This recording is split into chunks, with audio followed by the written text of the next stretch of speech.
Halo semuanya, balik lagi sama gue, Luis di Kinect ID. Jadi di video kali ini gue akan lanjut ngebahas soal Deep Learning Super Sampling atau DLSS 2.0 yang merupakan salah satu fitur dari GeForce RTX. Dan soal ray tracing itu udah pernah gue bahas di video yang lalu.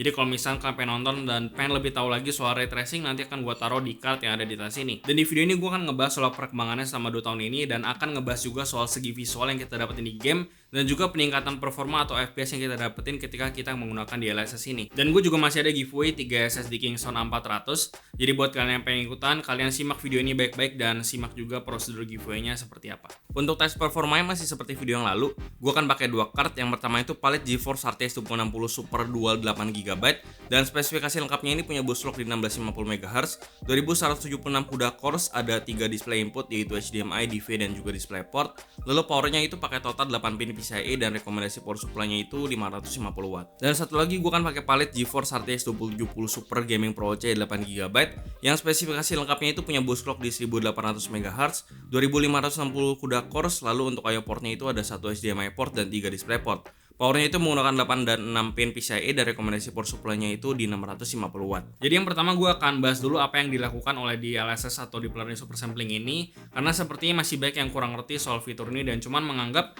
kalau fitur ini cuma berfungsi supaya kita bisa nurunin kualitas dari game yang kita mainin dan kita bisa dapetin performance atau FPS yang lebih di game yang kita mainin. Dan yang dilakukan oleh DLSS ini adalah ngerender resolusi yang lebih rendah daripada native resolution dan kemudian di upscale dan membuat gambarnya itu tetap tajam dan juga bagus dengan bantuan dari AI dan machine learning dari Nvidia supaya kita tetap bisa dapetin performance FPS yang bagus dan juga kualitas gambar yang diharapkan bisa mendekati native resolution atau bahkan lebih bagus dari itu. Jadi si AI ini akan dilatih secara terus-menerus dan jika si AI atau machine learning ini udah mendapatkan improvement dari segi kualitas gambar ataupun performance, nanti Nvidia akan nge-provide hasil ini melalui driver update seperti driver update di 44575 yang kemarin itu fokusnya di DLSS 2.0. Dan di DLSS 2.0 ini Nvidia nge-highlight 4 hal. Yang pertama itu kualitas gambar yang lebih superior tentu aja, yang nanti akan gue jelasin lagi. Lalu yang kedua itu scaling yang lebih baik untuk semua RTX card dan semua resolusi. Jadi penggunaan tensor core-nya itu lebih efisien dibanding sebelumnya karena di versi yang sebelumnya itu upsampling dari tensor core ini banyak terlimitasi di frame rate yang tinggi,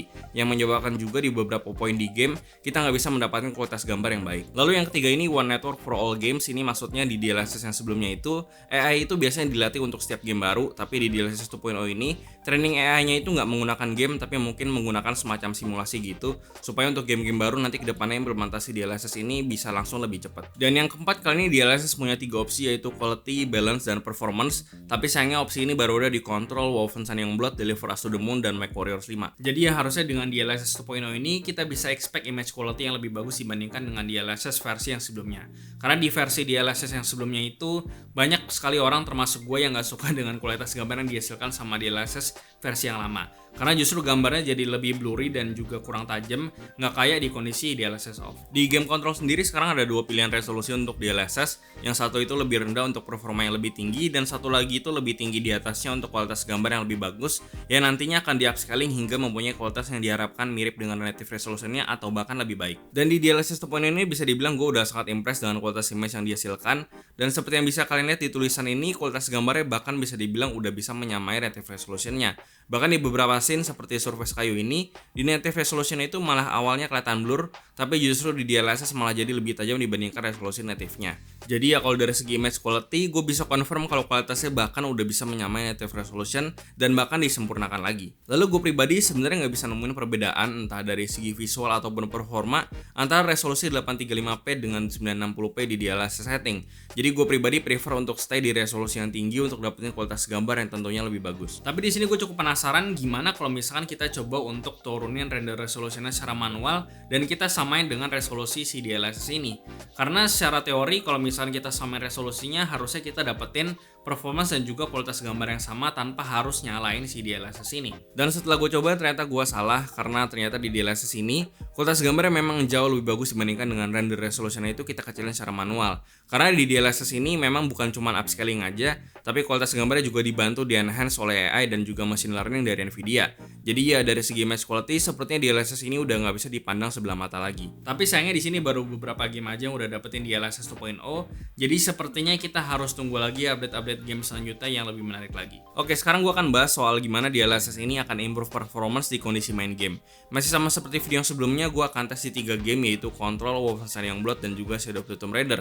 Di sini kan bisa lihat peningkatan performanya dengan DLSS, yang dimana bahkan bisa improve hingga di atas 60% dengan RTS dan DLSS on di Control.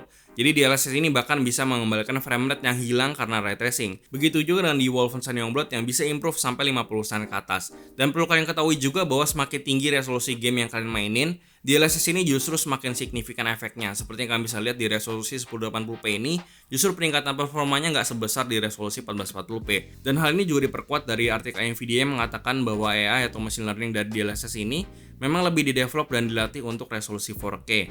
Karena di resolusi 4K itu punya lebih banyak pixel hingga 5,5 juta pixel dibandingkan 1080p yang cuma punya 1,5 juta pixel. Jadi semakin banyak data maka semakin mudah bagi DLSS untuk generate dan memprediksi gambar atau frame akhir supaya bisa menghasilkan kualitas gambar yang bagus. Jadi kesimpulannya bisa dibilang DLSS 2.0 ini udah punya implementasi yang sangat bagus banget. Dan bahkan gua rasa kalian nggak perlu takut lagi menggunakan ray tracing karena si DLSS 2.0 ini udah bisa mengembalikan performa yang hilang dari si ray tracing.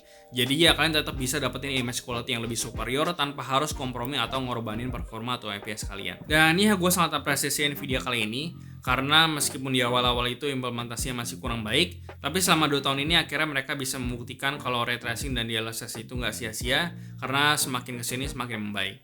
Jadi ya kita tunggu aja semoga di game-game yang selanjutnya itu makin baik yang support dan juga punya implementasi yang sama baiknya dengan si Control ini. Dan gua rasa itu aja untuk video kali ini. Dan buat kalian yang ikutan giveaway SSD Kingston ini, kalian harus perhatiin prosedurnya baik-baik dan kalian simak baik-baik, jangan sampai ada yang ketinggalan. Dan nanti pengumumannya itu akan gue umumin di Instagram @krengitech_id mungkin sekitar tanggal 26 April. Jadi kalian stay tune terus dan good luck buat giveaway-nya. Seperti biasa, kasih tau gimana pendapat kalian soal video ini di kolom komentar di bawah. Like dan share jika bermanfaat, lalu follow semua sosial media kami di Instagram, Facebook, dan join komunitas kami juga di Discord dan Open Chat, semua linknya ada di deskripsi. Yang terakhir jangan lupa untuk subscribe. Gue Luis dari Krengitech ID, sampai jumpa di video berikutnya.